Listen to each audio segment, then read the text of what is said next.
What's up, my friends? Aloha, and thanks for coming back to the channel. If you folks are new here, please like the video, please subscribe, and if you folks have any questions, comments, or suggestions for videos you want to see in the future, drop them in the comments box or find me on the Instagram. I have a pretty sick video for you folks today. A couple months back, I did a video on my CZ Scorpion. I love this guy. If you haven't seen it, check it out. It's a full review. I've had this for a while. I put a bunch of rounds through it, and I love this. I made a comment kind of offhand on the video talking about how the handguard is totally adequate and it's great and it works, but I wanted to at some point switch it out for aesthetic reasons. And today is the day that my CZ Scorpion reaches its final form. Yeah, so living in Hawaii, it takes forever for things to get here. So after what seemed like an eternity, the FedEx man came and I finally got my handguard from HB Industries. We're going to slap this guy on. I'm going to show you folks how to go about it if you were thinking about getting this for your CZ Scorpion.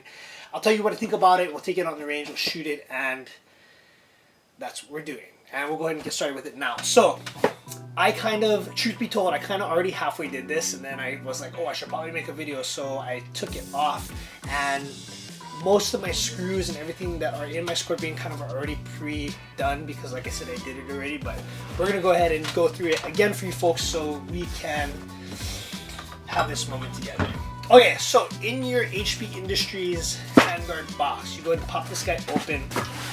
It's pretty awesome. They have a very, very well-written instruction manual. It's really easy to follow, and the handguard is packaged very nicely, and in it you find the parts that you need with the handguard. It looks beautiful. It's good. 15 inches long, feels nice and strong, nice and hard and strong. We're going to go ahead and put this down right now. Alright folks, and always before we start any work on a firearm, we want to make sure that it's clear and safe. So I'll go ahead and pull my bolt back. I'm going to check it, make sure it's safe, there's nothing in the magazine. Safe direction, kill the trigger, we're good to go. What we're going to need to do is we're going to have to take off the handguard for the CZ Scorpion, and if you have the carbine version, it's kind of a hassle because you got to get a special tool. You got to fabricate this tool to get past your barrel. Way down here, there's a nut that you got to go ahead and take off, and that kind of sucks. I went ahead and ordered one from HB Industries. This is it right here. You can go ahead and pick this up on their website, and it's awesome. So the first thing we're going to want to do, if you have the suppressor version, is go ahead and take off your suppressor. Mine was blue Loctited on. I kind of have freakishly strong grip from years of collegiate wrestling. I was able to get this off by myself with my bare Hawaiian hands, but if you can't, you can use like a strap wrench or something. You go ahead and take your suppressor off. You're going to want to drop this guy down. You're going to feel it hit that nut, okay, and that's just retaining the handguard onto the firearm. It's not attaching the barrel to the receiver or anything like that. You're going to go ahead and use a ratchet, and again, I have freakishly strong grip, and I was able to crack this guy off. It had blue Loctite again. I read somewhere on the interwebs that it was red Loctite, but like I said, mine was blue. So go ahead and we're going to take this guy off, back it out, and your fore end is going to slip off like that.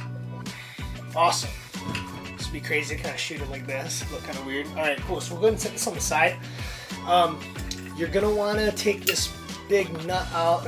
So that's it right there. You won't be needing this. So this will go along with the giveaway. I guess I'm doing a giveaway.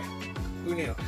Alright, you're going to want to take your charging handles out too. Because you have your handguard off, they do come out toward the rear. So you can just go ahead and pull those out. You don't have to go through the process of popping out the pin and getting that spring and stuff like that.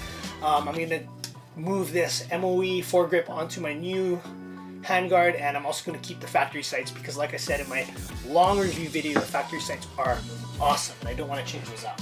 Okay, so we have our firearm here and it looks pretty crazy. We're going to go ahead and get in your package that they sent you. You'll find an Allen key. You'll also find the, I don't know what they call this. I think well, I call it a Handguard Mount. But this is going to go on your barrel all the way back towards the receiver, and this is what attaches the handguard to the firearm.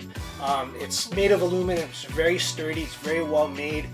Mine's all bust up, not from putting it on, but because I had to take this off with a screwdriver to to do this video. So there's this guy here, and then you also have all the screws that are needed for this installation. Okay, we'll go ahead and we'll drop this guy down. So make sure there's kind of a ledge on this guy, and this ledge is going to sit towards your receiver. You don't want to have this backwards. So go ahead and put this down in your barrel. Line it up the best you can. You're going to notice this is very, very tight, and it's not going to want to go on. So just line this up the best you can. Yeah, I like to put this on its butt, kind of push this down, and it's going to need some encouragement. So we're going to go ahead and take our gunsmithing hammer. We're going to give it some love. We're going to give it some love evenly.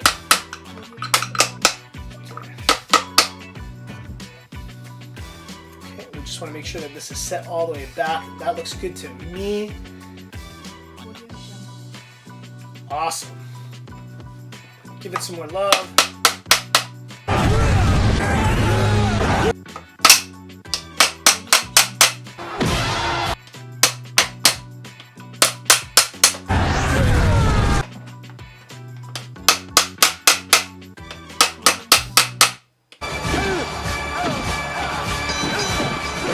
Alright, once we got this guy set down, before we put a handguard on, we're gonna want to tighten this down. So there's 5 screws that come inside of this PeaK. The longer one here is for compressing this collar around the barrel, and it says you want to torque this down to 85 inch-pounds of torque. Okay, I also highly recommend putting blue Loctite on this guy. So we'll go ahead and do that. Awesome. Okay, and once we got that nice and tight, we're gonna thread this guy down onto our barrel. Okay, and there's a notch here on the top of the PeaK rail that marries up to a slot cut in the handguard.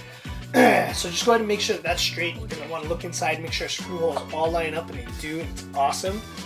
Right on. Okay, I'm getting super excited. We'll go ahead and we're gonna drop these screws in here. So these are specified by the manual that comes with this awesome handguard to be tightened down to 65 inch-pounds. So you're gonna want to go ahead and do that, and also make sure that you are using blue Loctite on these guys, because you don't want it. You definitely don't want that coming off.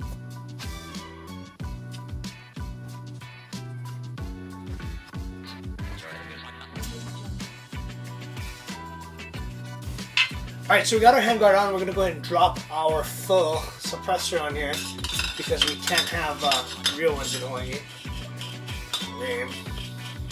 Alright, my friends, we got our handguard installed. The HP Industries 15-inch aluminum handguard. Looks solid, feels solid, super cool. Okay, another real neat thing about this guy is that because the handguard is separate from the receiver, you can keep your rear sight on 0. You don't have to move it. You also don't have to move your optic, because who wants to like change out their old optic for like a better, newer one?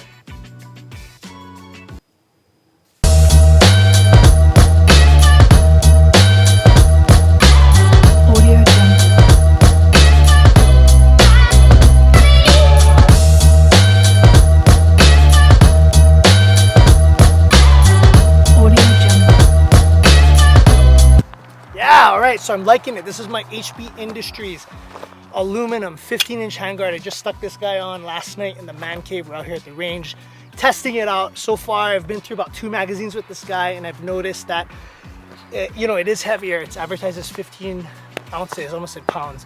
15 ounces. It's a lot heavier than the stock handguard, and thus it's heavier. It makes the gun a lot less lively. But I feel that having more weight on the front end makes it sit more, and I can shoot it faster, I guess, because I'm super high level. I'm not really at all, but it's still balanced really well. But it is something to get used to. The Scalar Works mount, I'm liking it so far. Before, the CZ custom shop mount that I had my SR really low, which was cool because it had a low bore axis, but I had to get my head really far down there, and that's fine. I've been shooting that like that for a long time. This has raised it up, so I have more of a natural head position, but it's something that I definitely am having to get used to.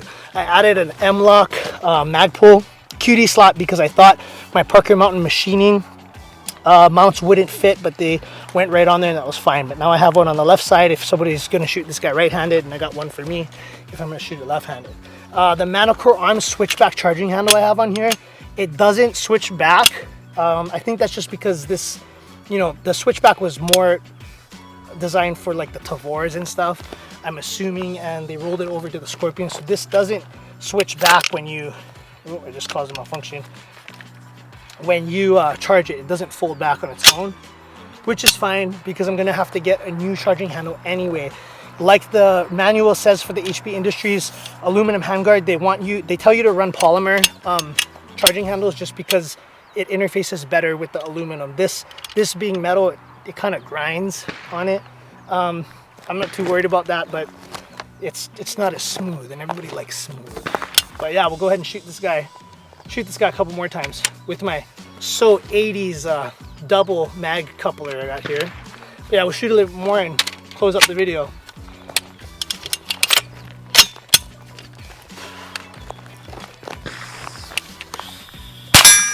Like I mentioned earlier, the new handguard is about twice as heavy as the factory one, adding just under 15 ounces to the total system. The additional weight to the forend of my firearm made it feel less lively, but it did seem to sit and shoot flatter. I like the ScalarWorks mount a lot, but it also takes some major practice time to get used to. I have to work on snapping my CZ on target because my head position is now a lot more upright, something I really like but still something I need to adjust to. Alright my friends, so that's it for the HP Industries 15-inch M-LOK aluminum handguard for the CZ Scorpion and the ScalarWorks Leap quick disconnect mount for the Trijicon Armor or the SRO. Would I recommend this? Yes, I would, but here's the thing. So, if you are looking for something to give your CZ Scorpion extra tactical Mall Ninja cool points, if you're looking for something to make your CZ Scorpion stand out, make it unique, definitely scoop this guy up. If you're gonna use the extra M-LOK, the additional M-LOK, the increased rail space, definitely pick it up. I think this is probably the best option if you're looking to do that. If you're not, the factory handguard is plenty good. Yeah, I've ran it for a long time. I've had it for a long time. Got used to it. It's great. Works totally well. And like I said before, this does make your system heavier. And there are pros and cons to that. So would I recommend handguard? Yeah, if you're looking for what I just talked about, it's a definitely quality build. It's sturdy, it's strong. I talked about all that stuff. It's good. I scooped up mine for about 160 bucks, so it's not ultra cheap. It's not also, you know, there's more expensive things out there. As for the ScalarWorks mount, would I recommend it? Absolutely, I would recommend this thing. So my CZ custom shop mount was awesome, and I liked it because, like I said before, it gave me a really low bore access on my CZ Scorpion. But what I didn't like about it was it wasn't quick disconnect. I couldn't like pull it off. And for me, I'm not really into QD stuff because I switch it around. I don't really think that's a good application for QD mounts because you're gonna have to re-zero anyway if you throw it onto different things. And even if you take off a QD mount and throw it back on the same firearm, you're gonna have like a little bit of an adjustment that you're gonna have to make. To me, QD is usable because if my optic goes down for any reason, I can take it off and run my iron. So with my CZ custom shop mount, it was good.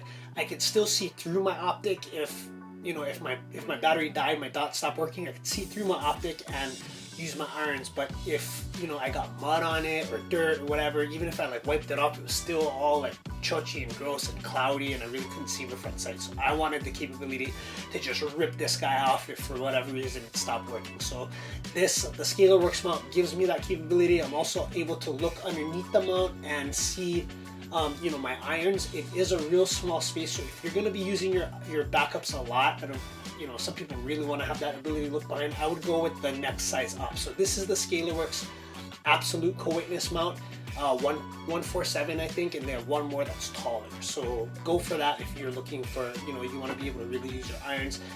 It's light, it's very light. The QD system works great.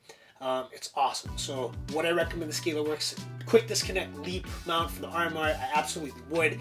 It's $150. It's not cheap, but it's definitely something that's quality made, and I like it. We'll see how it goes. But yeah, so I'll see you guys next time. Thanks.